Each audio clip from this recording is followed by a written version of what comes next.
or that we can't be a good enough friend to him, so we're not going to lean in. And so because there's so much tied up in how we map our experience of being friends with God to our experience of having friends here, I'm actually going to focus on confirming and clarifying some things about God and who he is to us.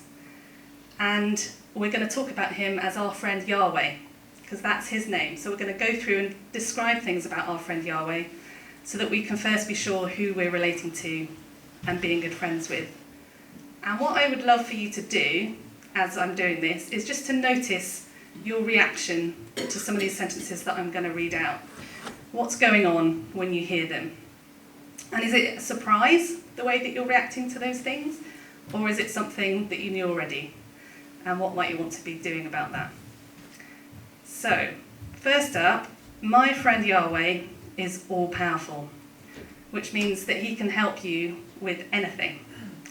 It can be a big thing, a small thing, a persistent thing, a thing we think is really stupid and wouldn't say out loud to anyone else. He is still willing and able to help. And if we ask him, and it's actually not something he needs to help us with, then he'll just let us know. It's not something that we kind of have to guess or wonder what's going to happen next. But we can just ask him those questions outright and expect an answer. And I wonder actually if that's something you already do, or whether it's something you might want to consider going forwards as a friend of someone with that level of power. Secondly, my friend Yahweh is everywhere, so he is always with us. Psalm 139 says, "Where can I go from your spirit? Where can I flee from your presence? If I go up to the heavens, you are there. If I make my bed in the depths, you are there. If I rise on the wings of the dawn, if I settle on the far side of the sea, even there your hand will guide me, your right hand will hold me fast." And I know that we know that, but I wonder if you remember that when everything's really stressful.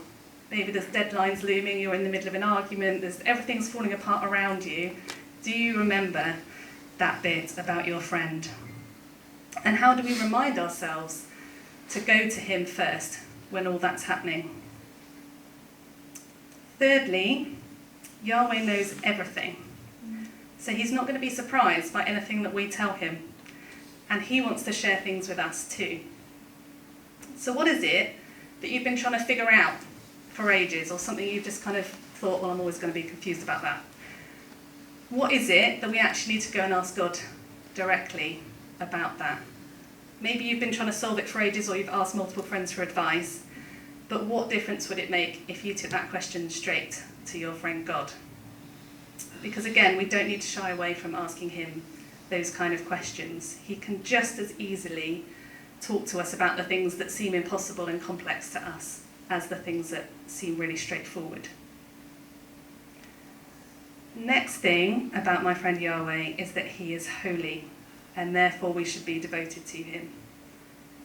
Exodus 15 says, "Who else among the gods is like you, Lord? Who is like you? Majestic in holiness, awesome in glory, working wonders." So being devoted means that we're loving and loyal. Can you describe your relationship with him like that? And what does that actually look like for you? Fifth is that my friend Yahweh is love. So he is unconditionally committed to your well-being. Ephesians 3 says, "Your roots will grow down into God's love and keep you strong. And may you have the power to understand, as all God's people should, how wide, how long, how high, and how deep his love really is." So do you believe that he's really for you in everything? And what are you believing about his love? And how is that affecting what you're asking him about? How is his love affecting how you show up as a friend to other people? Sixth thing about my friend Yahweh is that he is faithful. So you can completely trust him to keep all his promises. Psalm 89 says, "O Lord God Almighty, where is there anyone as mighty as you, O Lord? You are entirely faithful." So is that something we're believing, or are we actually a bit suspicious about that because it doesn't seem true at the moment? and it certainly hasn't been true of our human friendships. What do we actually want to tell God or ask him about that? And are we the kind of friend that are keeping our promises to him? And finally, my friend Yahweh never changes. So James 1:17 says, whatever is good and perfect is a gift coming down to us from God our Father, who created all the lights in the heavens. He never changes or casts shifting shadows. And I wonder, are we interacting with God with the belief that actually we're not quite sure what kind of God we're getting today? Which friend is turning up? Which version? And is that because we're believing that he isn't always faithful because things haven't happened in the way that we hoped? And do we think he suddenly turns up as someone we don't really want to spend that much time with because of how he might react to us if we felt we've messed up? And a lot of the time, again, this is relating to how we are perceiving how our friends might turn up to us because of things that have gone on in the past. And the truth is, God is the same. No matter what is going on, he is absolutely the same. So actually that means it's a matter of trust, doesn't it? Is this friend someone that I trust and think the best of, even when I can't see the evidence of how they're showing up in my life at this moment in time? And am I a friend who people can trust, no matter what's going on? So I wonder what you have felt as that's happening, or what you think about all those things. What are we actually believing about all of this? And how is it affecting our identities? Are there some things that have jarred a bit, that made you uneasy or not sure about something? Are there things that you know about him, but actually your circumstances are making you think otherwise? So I know he's faithful, but right now I don't understand why he isn't answering my prayers. Or I know he's kind, but why does everyone keep getting ill? I know he's all powerful, so why aren't these situations changing? And I wonder if you ever think about what God's like when we're waiting for things. Often when we're waiting, we're very focused on what's going on for us. And I wonder sometimes if you think, well, I'm feeling a bit grumpy and bored and annoyed that this is happening or not happening, so it's good over there feeling grumpy and annoyed. Or actually is he being very calm or just something else completely? Is he looking forward to telling us things, or is he withholding things from us? And obviously I can't tell you exactly what he's up to all the time, but it is a question that we can ask him, isn't it? We can say to him, God, what are you doing? How are you showing up right now? Because again, we can assume all sorts of things. We can be very quick to assume the worst about people, even those we really love. And if we really think about it, if we were to be withholding something from someone, it's usually to protect them, isn't it? Or to help them figure something out themselves. And then we can support them with it. We're not doing it for fun or as a punishment. So what does all this mean about how I'm responding to my friend Yahweh? Is it with shame or embarrassment? Is it really impatiently or with no expectation at all, like I've completely given up? And what kind of friend am I being to God? In John 15, it says, "You are my friends if you do what I command. I no longer call you servants, because a servant does not know his master's business. Instead, I have called you friends. For everything that I learned from my Father, I have made known to you. You did not choose me, but I chose you, and appointed you so that you might go and bear fruit, fruit that will last, and so that whatever you ask in my name, the Father will give you." So I wonder how it is that you talk to God. Do you talk to him like a friend?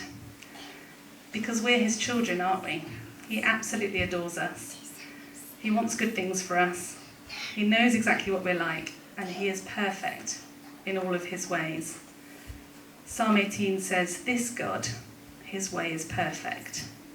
The word of the Lord proves true. He is a shield for all those who take refuge in him."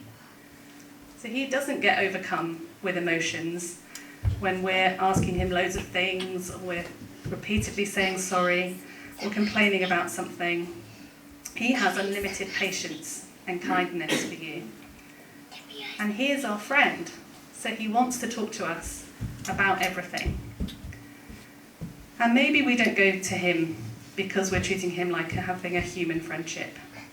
And maybe something is going on, and you've started believing that your problems are too much for people, so therefore they might be too much for God.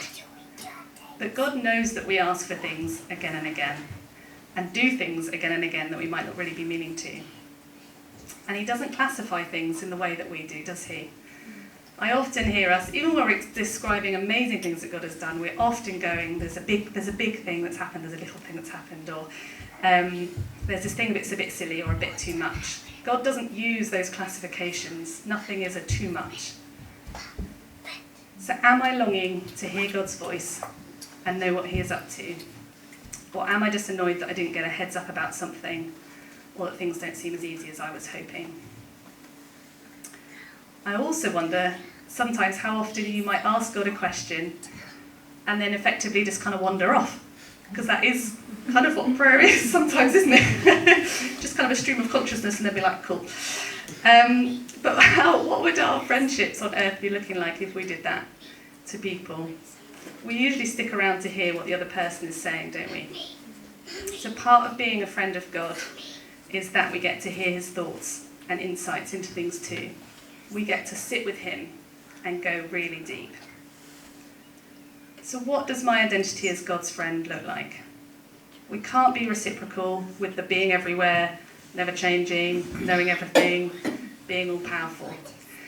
But we can pursue those things of being loving and faithful and living a life where actually we might come across someone who goes, wow, you must be friends with God because of who you are and how you show up. So what would need to happen in your life or your belief in yourself for that to be a possibility? And right now, are we keeping God at a distance? Or are we leading into the awkward or complex parts because ultimately he's the best friend we're ever going to have? And it's worth persevering and repairing even when we're finding it hard. So that's a bit of a whistle-stop tour and a million questions for you to think about. But yeah, just have a think about those going forwards, and I'm just going to pray for us and then hand back to Alice. That's right. God, I want to thank you so much for your friendship to us and that you call us your friends. And I pray that you would just help us to have a deeper understanding of that.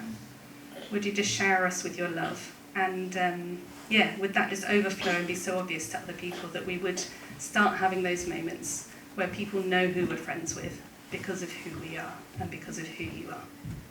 Thank you for your love. Amen.